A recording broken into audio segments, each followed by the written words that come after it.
नमस्कार साथियों, एक बार फिर मैं दीपंकर समझदार, चार्टर्ड अकाउंटेंट, आपका दोस्त और business growth associate 5 best micro finance India के आपको बताने वाला हूं। और ये क्यों?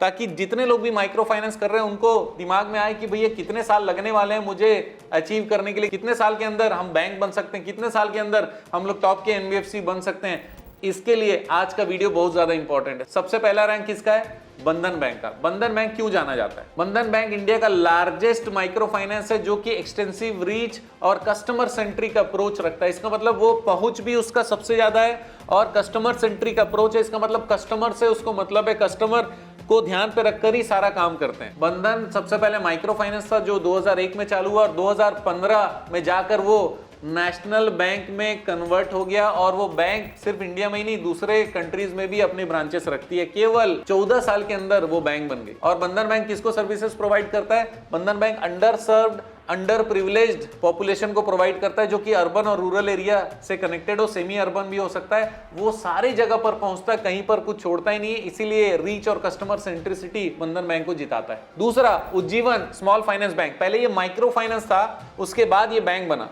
और इनका खास बात क्या है? इनका खास बात है इनोवेटिव अप्रोच और कमिटमेंट टू फाइनेंशियल इंक्लूजन। इसका मतलब ज्यादा से ज्यादा लोगों को सेवा मिलना चाहिए। उज्जीवन माइक्रो फाइनेंस 2005 में चालू हुआ, लेकिन 2017 में स्मॉल फाइनेंस बैंक का दर्जा मिल गया और उसके बाद से और ज्यादा इसकी पहुंच बढ़ गई पूरे भारत में। तो केवल 12 साल लगे उज्जीवन माइक्रो फाइनेंस को स्मॉल फाइनेंस बैंक बनने में। Ujjivan low income house hold को पैसे प्रोवाइड करता है। जो गरीब तबके के लोग हैं, जिनको दूसरे लोग पैसे नहीं देते, बैंक वहां तक नहीं पहुंचता, वहां पर जाकर भी उनको सिखाते हैं, उनको पैसे देते हैं। ये माइक्रो लोन देते हैं, इंश्योरेंस देते हैं, डिजिटल बैंकिंग सर्विसेज देते हैं और इकोनॉमिक एम्पावरमेंट को भी मजबूत करते हैं। और तीसरा रैंक है Bharat financial inclusion limited, BFIL। और ये क्यों जाना जाता है? रूरल माइक्रो फाइनेंस पे फोकस करता है और रूरल एरियाज पे, रिमोट एरियाज में जाकर पहुंचता है। तो इसका मतलब इसकी पहुंच अंदर अंदर तक है। ये 1997 में चालू हुआ और 2018 में इंडसइंड बैंक के साथ मर्जर हो गया। इसका मतलब ये कि लगभग 21 साल के अंदर ट्रांसफॉर्मेशन आया। ये सर्विस प्रोवाइड करते हैं महिलाओं को जो रूरल एरियाज में, जो अंडर प्रिविलेज्ड हैं, सेमी अर्बन एरियाज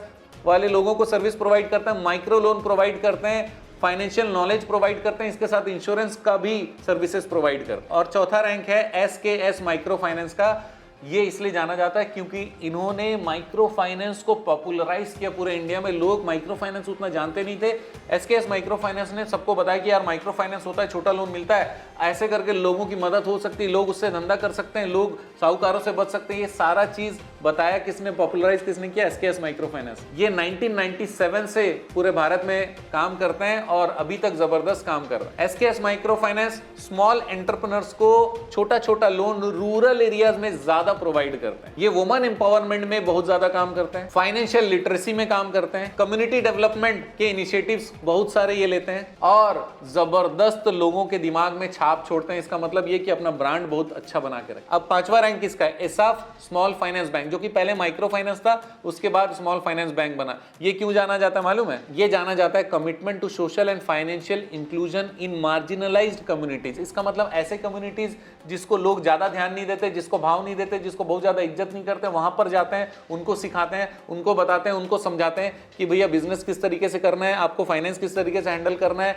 आपको लोन लेकर उसका उपयोग कैसे करना है, किस तरीके से पैसा चुकाना है। एसाफ ग्रुप बहुत अच्छा काम किया उन्होंने। वो गांव में जहां पर लालटेन नहीं होता, वहां पर भी लालटेन भी अपने माइक्रो फाइनेंस के थ्रू उनको प्रोवाइड भी कराया। उनको इनकम कैसे करना है वो सारे जरिया बताए। इन्होंने माइक्रो फाइनेंस भी दिया, पर्सनल लोन जो छोटे छोटे हैं वो भी दिया, इन्होंने स्मॉल एंटरप्रेन्योर को भी दिया। लेकिन सबसे खास बात है ऐसा माइक्रो फाइनेंस की कि ये सिखाते भी गए, लोगों को डेवलप भी करते गए। केवल लोन दिया और वसूली किया ये नहीं किया ऐसा माइक्रो फाइनेंस ने। तो दोस्तों, ये जो माइक्रो फाइनेंस कंपनीज थी, जो स्मॉल फाइनेंस बैंक बनी, इसी तरीके से आप भी आगे बढ़ सकते हो। अगर आपको चाहिए कि मैं एक एक कंपनी के ऊपर में डिटेल्ड केस स्टडी बनाऊं, नीचे कमेंट जरूर करिएगा।